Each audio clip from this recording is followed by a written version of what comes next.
Thailand just suspended its quarantine waiver program that was put in place in November 2021. And this is not good news for all of you who have already booked their vacation to Thailand, because right now, as of right now, you cannot get into most places, most cities in Thailand without quarantine. And right now there's about 200,000 people who have already signed up for the test and go program, for the quarantine waiver program. Now, the good news is that Thailand will honor those people. So if you have already signed up and let's say you are about to hit Thailand, then this is good news because Thailand will honor it. So, but there's a contingency, okay?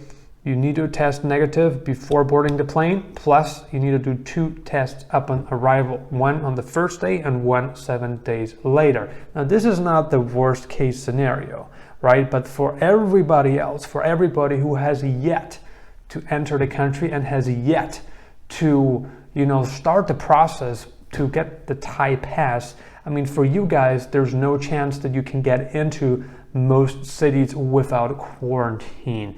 This is probably bad news for you because you have planned your winter vacation, and it doesn't seem like the country will change its stance over the next couple of weeks. Well, the country did say that they will only suspend it until mid-January, and then they will come back and reassess to make sure that they make the right decision going forward. And what's also good, this is another plus, something that hasn't changed, is the Phuket Sandbox program. So you can still fly into Phuket and stay there for a couple days, and then you are free to travel throughout the country.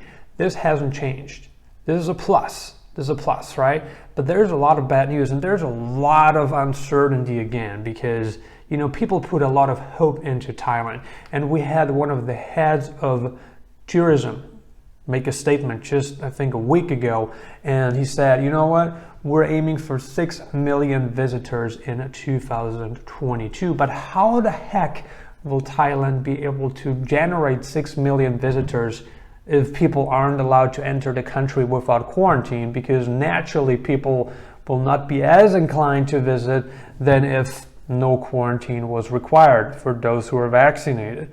This is a very difficult situation that a lot of us haven't expected to happen. And to make matters even worse, Malaysia and Singapore have just suspended the vaccinated travel lanes that they just put in place like a couple weeks ago. Literally, they have only been in effect for a couple weeks, and all of a sudden, well, not for no reason, right? There's a good reason, and they decided to suspend the vaccinated travel lanes to reduce the spread of Omicron, right? Omicron, whatever you want to call the new COVID variant that so many South African doctors labeled as the mildest variant in existence, the mildest COVID variant that we witnessed so far. What will you do? Because you have to really think about this. And I had a conversation with a friend of mine, and he told me, you know what? If Asian countries don't overreact to this new variant, I think there is a good chance that tourists will come back this winter. However, the exact opposite happened. And we thought that Thailand, a country that made a couple statements about living with the virus. Now that we are here in a very similar situation that we were just 18 months ago, and then again with Delta about 13 months ago, and the variant is milder than any other variant before, and this may just be the beginning of another series of lockdowns and restrictions. And that would be really bad, not only for tourists that were looking to go to Thailand, but even more so for locals that will get badly hurt by a even more weakened economy than Thailand already has. This is something that is definitely not good for the country. And I can't tell you with 100% certainty that Thailand will put these restrictions in place again, that they will shut down massage parlors. But the bad news, one of the really bad things that is actually true, is that Omicron cases have been detected in Thailand already. and it's a very contagious variant. It's going to spread, and there's almost zero chance that whatever they found so far are the only cases that exist in Thailand. In fact, it's going to spread more and more. I'm 100% certain that Thailand is going to spot more Omicron cases. And more Omicron cases means more restrictions and potentially more lockdowns, okay? And this is not good news for a country that is already, hit so hard by this pandemic, The tourism sector pretty much destroyed. The real estate sector is struggling like never before. We see really crazy things out of Thailand. Not only Thailand, Malaysia too, by the way. Malaysia is not looking good. It's just not looking good.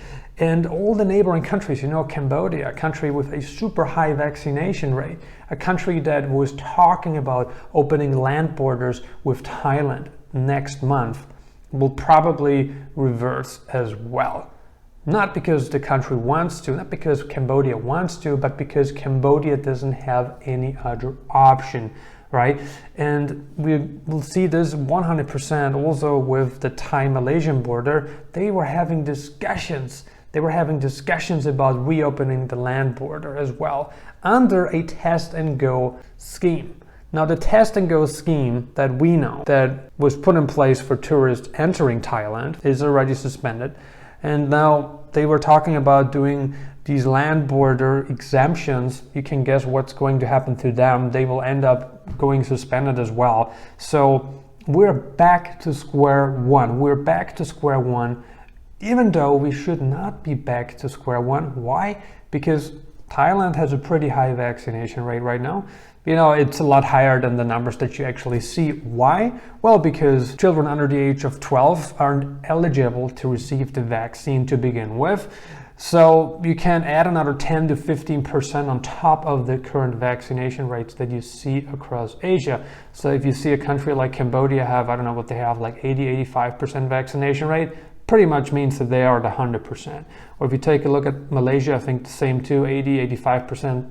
Singapore, the same. Those countries are pretty much at 100% because you can't vaccinate children under the age of 12. I'm not sure if they have been doing that, but technically it is not a possibility. What does this mean to you? You really have to think about this right now, because if you want to go to Asia and you want to have intercontinental travel freedom, you want to be able to go to other places, you don't just want to be in Thailand, you want to spend the winter in Bali, Indonesia, in Cambodia, Malaysia, Vietnam. And by the way, we haven't really heard any news from Vietnam yet, a country that just opened international flights up again. Will Vietnam also suspend the reopening plans, delay the reopening plans, do whatever? I have no idea. What do you think will happen over the next couple of weeks? Leave a comment below and let us know. Consider subscribing if you haven't already. I'm uploading new videos on digital nomad locations, travel updates, and visas several times a week right now. I highly recommend that you grab a free copy of my ebook, Nomad Elite, The Insider's Guide to Retaining a Life of Freedom. All you need to do is click on the link below this video. And if you have some more time left, check out these videos. Thank you for watching.